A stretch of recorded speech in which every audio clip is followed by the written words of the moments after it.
چې نن زمونږ او ستاسو دغه راغونډېدل دا د آقای نامدار صلی الله علیه وسلم په عشق او محبت کې دی. په دې بنیاد راغونډ شوي یو چې مونږ او تاسو د رسول الله صلی الله علیه وسلم سره د خپل محبت او د عشق د عقیدت د هغې نظرانې وړاندې کو، د خپل عقیدت مخې ته کو، دې دپاره چې الله رب العزت زمونږ او ستاسو دغه د دنیا کې هم د نجات ذریعه جوړه کړي او په آخرت کې هم د آقای نامدار صلی الله علیه وسلم د مبارک لاسونو نه د حوض کوثر اوبه چې کوم دی نو هغه را نصیب کړي. یقینا دغه زمونږ او ستاسو جدوجهد دی. نن که د ختم نبوت دپاره په هر میدان کې محنت شروع دی، الحمدلله صرف دک غرض او مقصد دی، بل څه مقصد نشته دی. مقصد هم دغه دی چې موږ د خپل عقیدې ترویج او اشاعت هم وکړو، د خپل عقیدې تحفظ او حفاظت هم وکړو، د خپل عقیدې مخکې د تلو دپاره الله عمل هم جوړ کړو. دغې دپاره زمونږ او ستاسو مشران په هر میدان کې لګیا دي، که دعوت او تبلیغ کې لګیا دي الحمدلله دا هم په دغې بنیاد باندې لګیا دي چې دا اخیرنی امت دی، دا اخیرنی پیغمبر محمد رسول الله ټول ووایه صلی الله علیه وسلم. د آقای نامدار صلی الله علیه وسلم دغه سنت د نبی علیه الصلاة والسلام دغه اقوال افعال د رسول الله صلی الله علیه وسلم طریقې خپل ځان کې او تمام امت کې راوستو دپاره دغه یو محنت الحمدلله کور په کور ور په ور در په در جماعت په جماعت او حجره په حجره باندې لګیا دی. که دغه شان په خانقاه کې زمونږ او ستاسو الحمدلله پیران صاحبان چې کوم زمونږ او ستاسو د دغې عقیدې مطابق الحمدلله لګیا دی، د هغې محنت هم لګیا دی، تزکیه نفس کوي. که دغه شان عالی مجلس تحفظ ختم نبوت مونږ او تاسو دپاره نن کلي په کلي باندې د اجتماعاتو انعقاد کړی دی، په هر یونین کونسل په سطح باندې د اجتماعاتو انعقاد کړی دی. د هغې دغه مقصد دی چې زمونږ او ستاسو په دغې مرران کې خصوصا په ټوله صوبه او په ټول ملک عموما کوم چې قادیانیت نواز خلک دی، هغه خلک چې کوم قادیانانو نه لار ورکول غواړي، هغه خلک چا چې د قادیانانو دپاره په دغه اسمبلې کې هم د هغې دپاره اوازونه چې کوم دی هغه اوچتول، هغه خلک چا به چې خاتم النبیین چې کوم دی نو په ژبه باندې نه راوستو، هغه خلک چې وی خیر دی دا خو هم د نورو اقلیتونو په شانتې اقلیتونه دي، که دله په کمیټه کې ځای ورکړې دا وایي څه خبره ده که یو سټینډینګ کمیټې وي یا د اقلیتي نمایندګانو یو کمیټې وي نو که چېرته په هغې کې دغه نور خلک عیسایي یا چې کوم دی نو هندو یا چې کوم دی نو د بل مذهب سره تعلق ساتونکي دی پکې ناسته نه وي، دی پکې کښېني. زما محترمو په دې باندې بس نه وه، مونږ او تاسو کتل هم په دغې حکومت کې، مونږ او تاسو وکتل دغې خلکو په خپلو حکومتونو کې د دغې خلکو د راوستو کوشش هم کړی و، د عاطف میا په شکل کې یو خپل ځان له سړی راوستو چې او دی به راځي او دی به زمونږ د ملک مالیاتي نظام چې کوم دی نو ښه کوي او سمی به. او دا ځکه ویم زما وروڼو چې نن بعضې ملګري غلط فهمۍ کې مبتلا دي، مولوي صاحب ختم نبوت ځان له کار دی او سیاست ځان له کار دی. زه ورته یم چې نه دا دواړه الحمدلله لازم او ملزوم دي، په چا که ښه لګي او که بد لګي سیاست به هم کوم او د ختم نبوت دفاع به هم کوم انشاءالله ولګي. نعره تکبیر، نعره تکبیر، تاجدار ختم نبوت، تاجدار ختم نبوت، جمعیت علماء اسلام، جمعیت علماء اسلام. رسول الله صلی الله علیه وسلم په کوم حدیث مبارکه کې چې دا خبره ذکر کړې ده او فرمایي چې کانت بنو اسرائیل تسوسهم الانبیاء،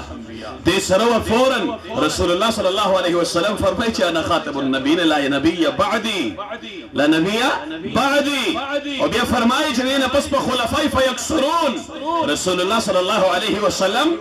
دغه حدیث مبارکه کانت بنو اسرائیل تسوسهم الانبیاء، دا زما کافرین په سټیج باندې ناستي مشران ناستي، دلته تسوسهم په څه بنیاد باندې راغلی دی؟ معنا دا وه چې د بني اسرائیلو تمامو انبیاء کرام علیهم الصلاة والسلام والسلام اغیب سیاست پہ کولو داغی او سیاسی منحج یو سیاسی لارا یو سیاسی طریقہ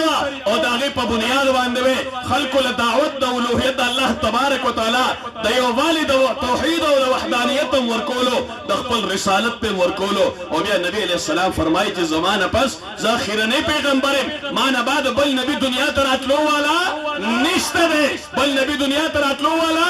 نشتا دے مانا پس پا کمنینو خلفائی اغب پا کثیر تعداد باندی زمان محترم رونو دا سکوین چنن بعد خلق چی کل دا ختم نبوت خلاف تی دا کی دا ختم نبوت خلافی دی بتایل سڑک شک اچھائی شبہ با اچھائی مولی صاحب ٹھیک کار دے خیار دے سیاست نلگون دا گیلی کم دینو بہر شاہ زکدتا پتنا چی دغه سیاسی قوت سیاسی طاقت د دنی کو دغه قادیانی غلام احمد قادیانی دغه اسمبلینا کافر کی کمنو هغه قرار کړو د آئین حصہ دغه اسمبلینا د مفتی محمود صاحب رحمه الله په قیادت کې دغه اسمبلینا کچرته کې بوټو صاحب وزیر اعظم په هغه وخت کې د ټول علماء کرام موجود دي مفتی محمود صاحب رحمه الله زمونږ استاد د عقیده ختم نبوت دغه مقدمه په اسمبلی کې دنه کمنو لړاوي او بیا یقیني تور د هغه اسمبلینا دا قادیانی کافر قرار شوی دی نن زکه بعد خلک وي مولوی صاحب سیاست نه لغون ته کې داسې ځان بار کې نور تاسو خپل کار کوي نه ان شاء الله العزیز دا زکه ویم چې زما سیاسی قوت په هم جمعیت علماء اسلامی زما د عقیده ختم نبوت تحفظ خبره با عالم مجلس تحفظ ختم نبوت پکې ان شاء الله العزیز نعرہ تکبیر منگو تاسو با دا خپل اکابرین سره په هر میدان کې کلک ودریگو انشاءاللہ ودریگو با انشاءاللہ دی باز ملگرو پا کلاس ندی اوچت کرے سمو خیال لے لبائک لبائک لبائک لبائک لبائک لبائک تیزوائے لبائک لبائک لبائک لبائک زما محترم ورونو حقیقت دا د ځان د پاره د ملک او وطن د پاره دا زمونږ استاسو اهم فریضه ده چې نن موږ د عقیده ختم نبوت د تحفظ د پاره میدان کې ولاړ یو او ان شاء الله مضبوط په ودرېږو که خیر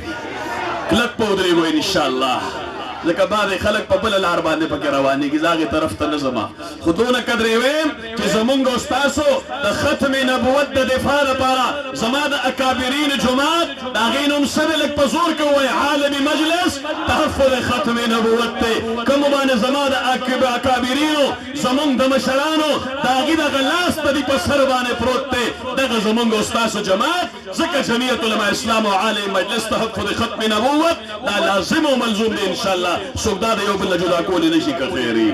لکه ډېر خلک پکې لګیا دي څوک په یو طرف باندې څوک په بل طرف باندې تاسو ګورئ کله کله چېرې دې سره به خلک د ختم نبوت نه خو نه زه ورته یم چې انشاءالله العزیز چې دا څرنګه نن دلته اجتماع ده الحمدلله نجم الاسلام صاحب او دې ملګرو ډېر لوی محنت کړی دی داسې په هر یونین کونسل کې یقیني طور قاري صاحب دی خطیب صاحب دی مشران ټول په دغې کې مصروفه دي الحمدلله یونین کونسل په یونین کونسل باندې اجتماعات دي او اخرنی اجتماع انشاءالله العزیز په 29 دسمبر باندې ده که خیري د هغې لپاره هم بھرپور تیاری کوو انشاءالله نننی پروګرام هم د هغې لپاره دی چې موږ او تاسو به د دلته نه د زرګونو په تعداد کې انشاءالله په 29 تاریخ په دې عظیم الشان اجتماع کې ټول شرکت کوو که خیر کوو به انشاءالله محنت به هم ورله کوو انشاءالله العزیز دا زه کویم چې بعضې خلک په نورو نومونو باندې کله کله هم په هغه دی کې بیا ورسره څوکیم نه ورته پته هم لګېدلې ده چې دا خلک یقیني طور باندې نو زه صرف دې لپاره وایم وروڼو چې الحمدلله زمونږ استاسو محنت زمونږ استاسو شبه روز دغه محنتونه دا منډې تړلې دا صرف دې دپاره دی چې زمونږ د ښکلې عقیدې د هغې تحفظ او حفاظت هم وشي او د آقای نامدار صلی الله علیه وسلم مخې ته چې ورځو چې رسول الله صلی الله علیه وسلم زما او ستا په حق کې شفاعت هم زما او ستا دپاره وکړي